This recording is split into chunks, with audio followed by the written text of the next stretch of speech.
都说再见爱人是照妖镜，但有时候它照出的不只是嘉宾的婚姻，还有我们自己对爱的理解。昨天刘吉手再次聊起再见爱人5，说到网友对陆总、对婚姻、对择偶观的评论，他摇了摇头，说自己大跌眼镜，然后他开始讲起了自己心中的爱情。今天聊一聊《再见爱人》第5季，我不想聊嘉宾，也不想聊节目，主要是目前网友的评论，尤其是关于对陆总的评论，对择偶观、对婚姻观的一些评论，让我大跌眼镜。这个节目已经播到第5年了，大家连续讨论了5年，情人之间、情侣之间、爱人之间应该如何相处，如何互相尊重，应该如何互相理解，如何感受到对方的情绪。大家从每一个表情、每一个动作，你有没有给我系鞋带，我有没有帮你拎行李，当你看我的时候，眼睛里有没有星星？当我描述对方的时候，我又是一个什么样的表情？大家每天在这些细节里来寻找爱的证明，终于大家找到了一个终极答案，那就是找一个有钱的哑巴。那些所谓的共同语言、情感共鸣、互相陪伴、互相携手、互相尊重、互相理解，突然间变得并不那么重要了。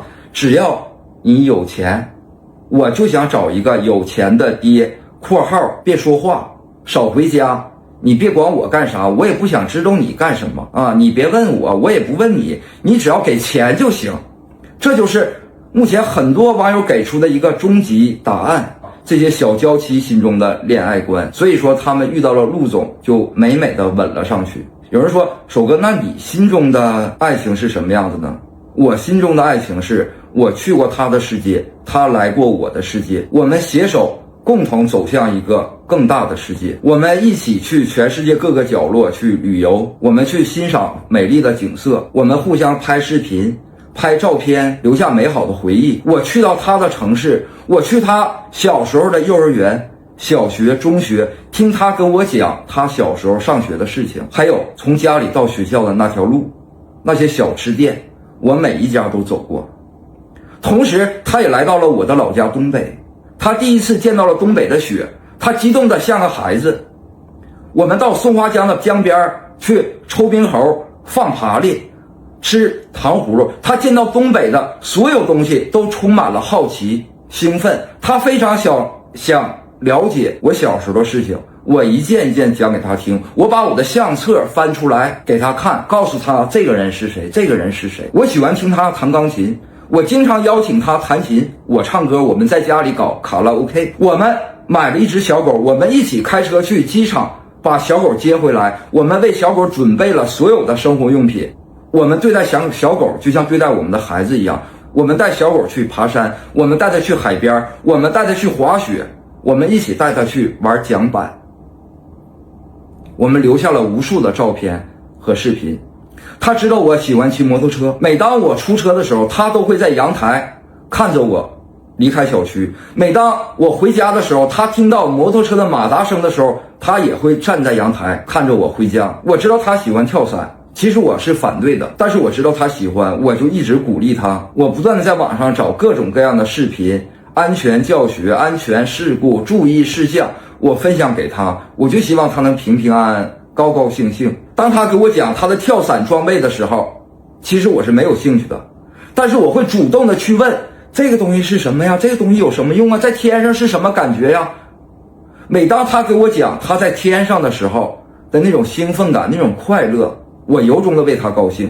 每当他下载了一部美剧，我们就一起在沙发上吃零食、吃水果、看美剧，我们一起玩塞尔达、玩分手厨房、玩双人成行，我们一起在家里拼乐高玩具。每当我们出去旅行的时候，我都会给他拍很多的照片，我存满了我的相册。我想记录他30岁、31岁，一直到32岁、33岁跟我相处的点点滴滴的每一张照片。他也会经常跟我分享他的同学、他的朋友，他最近群里聊了一些什么好玩的事情，我也一样会跟他分享我最近又认识了什么样的人，我的朋友又是怎么样的，我们最近又在干了些什么。我的朋友他都认识，他的朋友我也认识。他说他喜欢喝咖啡，想买一台便宜的咖啡机，问我买什么好。我二话没说，我给他买了一套6万多块钱的咖啡机。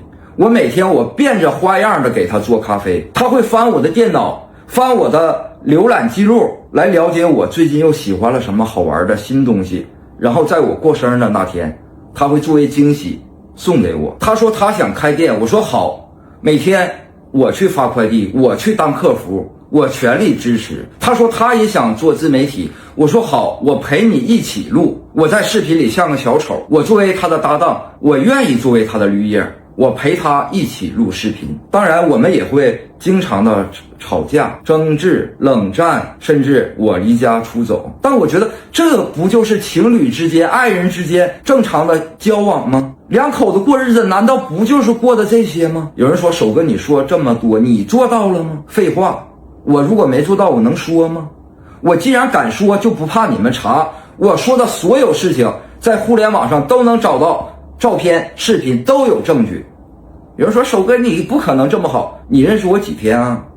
你不就在一个18天的节目上看过我吗？我10年的点点滴滴都是什么你知道吗？你们什么也不知道，你们就知道以偏概全。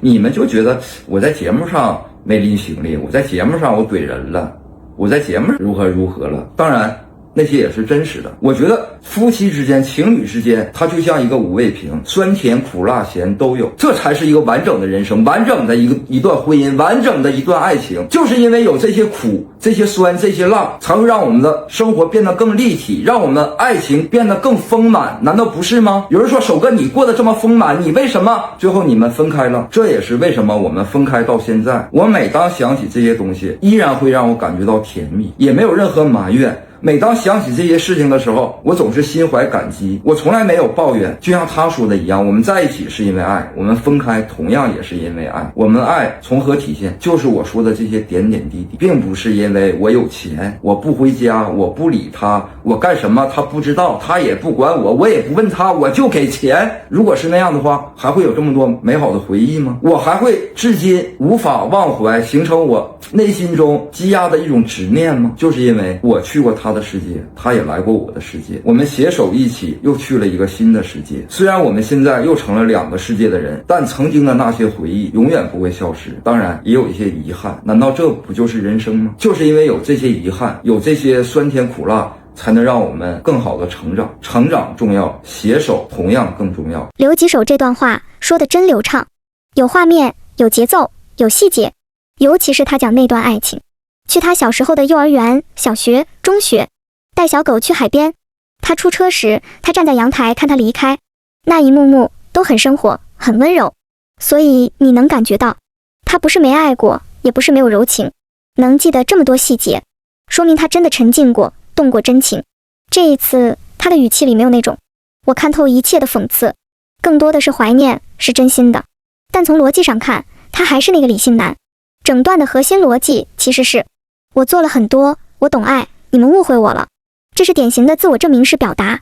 他依旧在那个循环里，被误会要解释，证明自己其实很好。他没意识到，在亲密关系里，我做得多，并不等于我让对方舒服。比如，他说自己买了6万块的咖啡机，可他有没有问过，对方真正想要的是不是那种贵的？他说他懂对方，陪伴对方，却没提过情绪沟通的短板，也没提2人2、3年都没有亲密关系的那种疏离。他的爱情观更像并肩作战的生活搭档，而不是能彼此安顿的情感伴侣。听起来浪漫，但背后还是理性主导，感性缺席。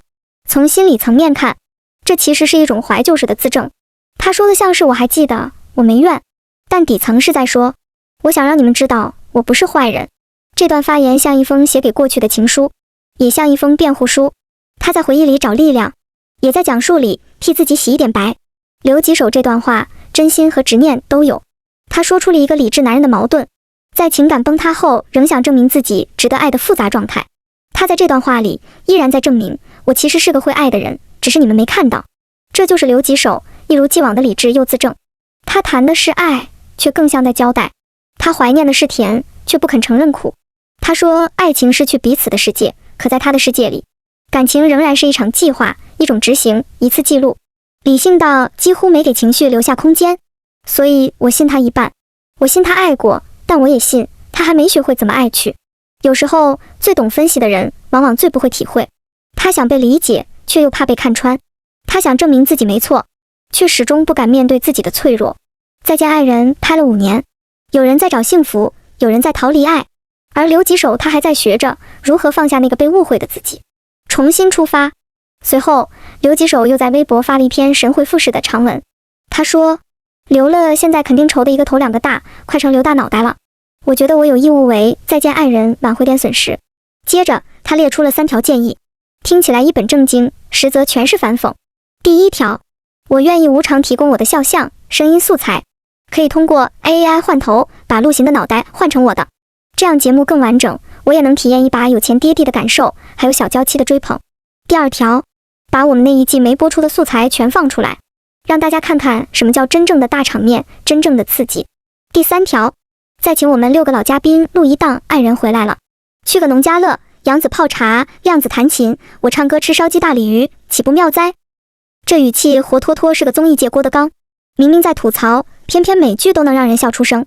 底下有网友留言说，你那一季还有更刺激的，播出的就已经够炸裂了，还能咋刺激？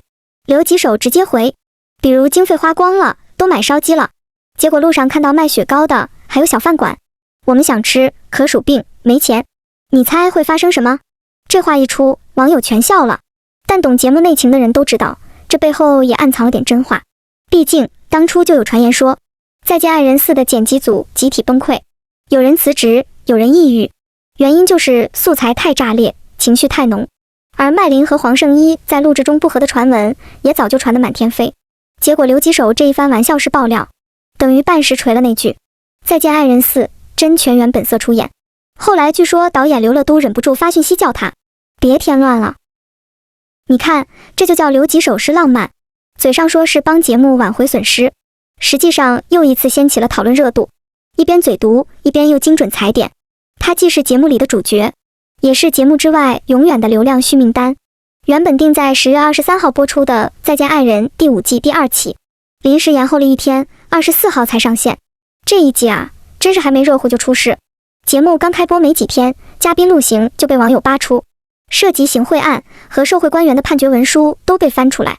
节目组那边也是连夜加班，硬是把陆行的镜头一帧一帧剪掉。现在整档节目从6人组直接变成了5人行，他的老婆邓莎还能正常出镜，场面一度相当尴尬。昨天我去看了一眼更新，老实讲没什么意思，除了饶舌歌手那对反复绕圈吵架之外，几乎没有什么新的讨论点，整季的节奏也显得有点乱，完全没有上一季那种本色出演的真实冲突感。